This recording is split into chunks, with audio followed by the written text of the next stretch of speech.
How's it going, guys? So this video is a little bit late because Steve Borthwick really threw a curveball to everybody yesterday, thinking, oh, you know what? I'm going to release my squad 48 hours earlier than it actually needs to be. I was at work seeing ping, ping, ping.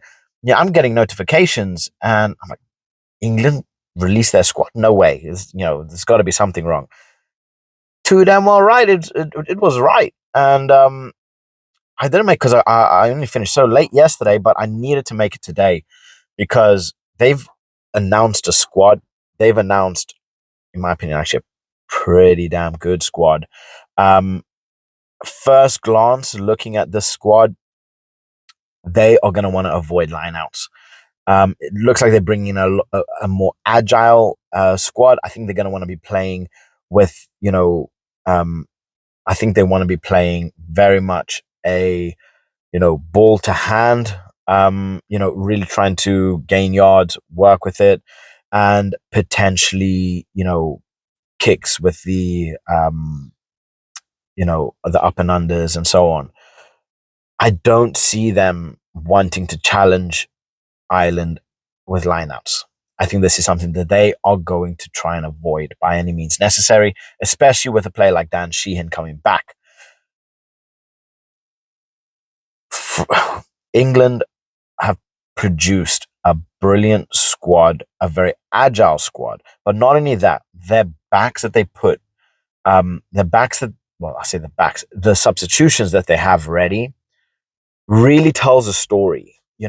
Considering what they have, six forwards, two backs. They have players like Cunningham South as well, who, I think he can be such a big impact player for this game. But we got to take a look into Ireland, right? Ireland, I think they're only releasing their squad tomorrow, so that's Thursday, and it's going to be interesting to see how Ireland deal with this news and how they counteract the team accordingly, right?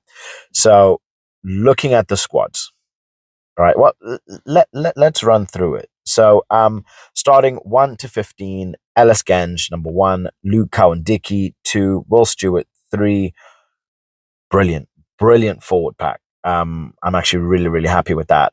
Maro Itoje, 4, George Martin, 5. Again, very strong, very compact, and very quick on their feet as well. I'm hoping Maro Itoje stays off the books and is actually able to play, because I think if it's going to be a play, he's going to play 80 minutes. Obviously, he is captain. And I think England need him for this game, especially considering how physical how physical Ireland are. Ireland are going to want to slow down the game, slow down England. And you look at the way Ireland play; they are so quick off the breakdown that England are gonna struggle, right? And they're gonna need a player like Maro Itoje. So 4 and 5, George Martin, Maro Itoje. 6, 7, the Currys, so Ben Curry and Tom Curry. 8, Ben Earl. I couldn't see any England squad without Ben Earl in it. Obviously, this guy, he's going to be such a big player for England. And if he's on his game, he's definitely going to cause Ireland a lot of problems. But I want to wait to see what squad Ireland is about to put out, right? Because personally, player for player, I have a lot of Irishmen. If you were to do a combined, a lot of my team would end up being Irish, because I think player for player, Ireland kind of rock it. But yeah, Ben Earl 8. Now, Alex Mitchell coming in at 9. This is a big plus for England, because we saw how England played in November in the Autumn Nations, and you saw how much they struggled. And I feel Alex Mitchell, and this, I don't think this is me necessarily being biased, but the way they play when they have Mitchell to the way they play when they don't have Mitchell, two completely different ball games. And I do feel having Mitchell in the squad, he's going to make them tick. He's going to push play to happen. And we've seen just how good how good and how quickly Alex Mitchell can get play going. But not only that, how he reads the game is something special. And again, like I say, maybe I might be a bit biased because I am a Saints fan, but the Saints have missed him. England missed him. And I think having Mitchell in the squad is such a big boost to them. And he's really, really gonna, help. He's gonna help, no matter which way. And then you look at the players around him. If Mitchell has his game, England are in with a good shot. Then we go to 10, Marcus Smith. Uh, Absolute monster. And I think if he gets his way, he's going to be playing in that pocket. He's going to be using his kicking to their advantage. His quick plays, his ability to find holes in defensive lines. He is going to be essential for Marcus for England, because Marcus Smith is the kind of player that can really change a game. He can really really change a game, right? So I don't know. I think this was the right choice. Some people weren't putting Marcus Smith to start. I have always put Marcus Smith to start, and I think it's a good choice. Let me know what your thoughts in the comment sections below. Number 11, Caden Murley. Happy to see him get his cap. Really, really happy to see him get his cap. You look at the way he plays for club.